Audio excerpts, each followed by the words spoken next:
Hello guys, welcome back to my YouTube channel. So guys, आज चल रहा था अड्डा 24/7 पर लाइव टेस्ट। तो आज मैंने वही अटैम्प्ट किया है और आज दिन भर में बस एक ही मॉक दे पाई हूँ क्योंकि आज मैंने दो क्लासेस देखी हैं।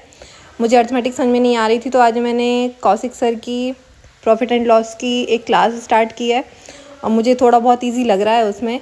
बाकी आशीष सिंह सर ने थोड़ा टफ़ पढ़ाया है और उन्हें थोड़ा इजी पढ़ाया है, तो अब मैं सोच रही हूँ कि अभी आगे इन्हीं से पढ़ती हूँ, प्रॉफिट एंड लॉस। और अगर आगे भी समझ में आया इनका तो इन्हीं से पढ़ूँगी। और बाकी मैं अल्फ़ाबेटिकल सीरीज़ में बहुत गलत कर रही थी, बहुत ज़्यादा रॉन्ग निकल रहे थे मेरे आंसर्स, तो मैंने सोचा कि चलो एक बार उसका कॉन्सेप्ट एक और बार समझ लिया जाए और फिर बाकी मैं उसकी प्रैक्टिस भी करूँगी। और फिर उसके साथ जो प्लेस वैल्यू याद करनी थी वो भी मैंने याद करना स्टार्ट कर दिया है। अभी मैंने एक बार पूरी पढ़ ली है, तो मैं सोच रही हूँ अगर मैं डेली उनको रिवाइज़ करूँगी तो मुझे याद हो जाएंगी, क्योंकि मैंने सुना है ऐसे डेली कोई चीज़ रिवाइज़ करते हैं तो वो अच्छे से दिमाग में बैठ जाती है। अचानक से पूरी प्लेस वैल्यू याद करूँगी तो शायद अच्छे से याद ना हो, लेकिन जब मैं डेली उन्हें पढ़ूँगी तो हो जाएंगी याद। और मैंने ये भी देखा है कि जब मैं एग्ज़ाम सेंटर पे बैठी थी, मेरे साइड में एक लड़की बैठी थी, तो उसने पहले पूरी प्लेस वैल्यू लिख ली थी, तो वो मुझे सही लगा कि याद करने से बेटर है कि हम एग्ज़ाम शुरू होने से पहले जब वो कॉपी वगैरह बांटते हैं तो हम वहाँ पे पूरी प्लेस वैल्यू लिख लें। और मेरी दीदी ने तो एक बार टेबल वगैरह भी लिख लिए थे, लेकिन फिर एक सर ने बोला कि नहीं, ये नहीं कर सकती तुम, टेबल वगैरह नहीं लिख सकती, ये चीटिंग माना जाएगा। तो फिर उनको वापस से उसे हटाना पड़ा कि चलो ठीक है, कोई बात नहीं। फिर मैंने ये मॉक स्टार्ट कर दिया था और ये मॉक तो ईजी था, बट फिर भी मेरे नंबर उतने अच्छे नहीं आ पाए थे। मतलब जितना मैं स्ट्रक हो गई हूँ ना उतने तो आ गए थे, बट कल के जो मैंने प्रीवियस ईयर का पेपर लगाया था उसमें मेरे पेपर बहुत, मतलब उसमें मेरे नंबर अच्छे आ गए थे, स्कोर अच्छा आ गया था। बट आज ये मॉक था और इसमें वापस से फिर वही उतने स्ट्रक हो गई हूँ मैं। मॉक में तो शायद मैं आगे पता नहीं बढ़ पाऊँगी या नहीं, मुझे ऐसा लगता है अगर मॉक में मैं 50 तक पहुँच गई तो प्रीवियस ईयर के पेपर में तो मैं 60 to 70 तक तो पहुँच ही जाऊँगी। बट अभी देखो क्या होता है, इसमें तो मैं स्टक ही हूँ। बस ये 40 से 50 के बीच में, पता नहीं कभी बढ़ पाऊँगी, और कभी कभी तो 35 भी आ जाते हैं। और ये जब होता है जब वो मॉक के क्वेश्चन बहुत ज़्यादा बुरे होते हैं, बहुत ज़्यादा टफ़ होते हैं, इतने टफ़ आते नहीं हैं। और मैं चेकलिस्ट सॉल्व करती हूँ, उसमें भी इतने ज़्यादा टफ़ क्वेश्चंस दिए रहते हैं और मुझे पता होता है कि आरआरबी का जो एग्ज़ाम लेवल है वो ये है ही नहीं। बट फिर भी आगे के एग्ज़ाम की तैयारी के लिए मैं चेकलिस्ट सॉल्व करती हूँ और उसमें सिम्प्लीफिकेशन भी बहुत टफ़ दिया रहता है। जो चेकलिस्ट होती है मैथ्स की, उसमें भी मुझे तो लगता है कि उसमें कुछ ज़्यादा ही कैलकुलेटिव है वो। बाकी जो आरआरबी के मैंने प्रीवियस ईयर के लगाए थे उसमें इतना कैलकुलेटिव नहीं था, मतलब थोड़ा ईजी ही था। और ये मॉक लगाने बैठी मैं, तो मैंने सोचा कि इतने ज़्यादा बुरे नंबर ना आ जाए, जैसे कि कभी कभी मेरे मॉक में आ जाते हैं ना 35, तो इतने ना आ जाएं कि मैं डिमोटिवेट हो जाऊं वापस से। बस इतने आ जाएं कि चलो 40 से 50 के बीच में भी आ जाएं तो ठीक है, मैं सोचूंगी कि मुझे अभी और आगे मेहनत करने की ज़रूरत है। बट अगर इतने आ गए ना 35, तो मुझे ऐसा लगेगा कि मैं आगे बढ़ ही नहीं रही हूँ। पता नहीं क्यों लोग बोलते हैं कि मॉक इसलिए नहीं होता है कि आप कितना सही कर रहे हो कितना गलत, वो प्रैक्टिस के लिए होता है। लेकिन फिर भी मॉक में अगर थोड़े अच्छे नंबर आते हैं ना तो मोटिवेशन खुद से ही बढ़ जाता है, कॉन्फिडेंस भी बढ़ जाता है कि चलो इतने आ रहे हैं हमारे, हम इससे आगे और कर सकते हैं। बट अगर मॉक में ही कम आते हैं ना तो ना चाहते हुए भी डिमोटिवेशन हो ही जाता है कि यार इतने कम नंबर आ रहे हैं, एग्ज़ाम में तो पता नहीं क्या ही होगा। जबकि पता होता है कि जो हमारे मॉक बनते हैं वो ऑलरेडी बहुत टफ़ बनते हैं एग्ज़ाम से। एग्ज़ाम इतना टफ़ नहीं आता है, बट मॉक तो बहुत ज़्यादा टफ़ बनते ही हैं।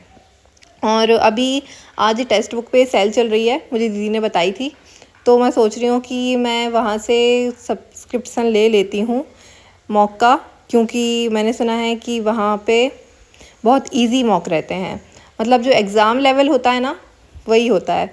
तो बाकी कहीं कहीं के तो जैसे कि मैंने सोचा था कि मैं प्रैक्टिस मॉक हॉलीवुड पे लगाऊंगी, बट वहाँ पे थोड़ा टफ़ लेवल दे देते हैं, फिर भी ना चाहते हुए। जैसे गाइडली पे दिया है उतना टफ़ तो नहीं, बट फिर भी थोड़ा टफ़ लेवल तो देते हैं, जितना एग्ज़ाम में आता नहीं है उतना तो दे ही देते हैं वो। तो मैंने सोचा कि, और अड्डा पे बिल्कुल क्लियर रहता है कि मतलब जितना एग्ज़ाम लेवल है ना, मुझे ऐसा लगता है कि अड्डा पे उतना ही देते हैं, उससे शायद 1-2% ज़्यादा देते होंगे, बट अड्डा मुझे सही लगता है।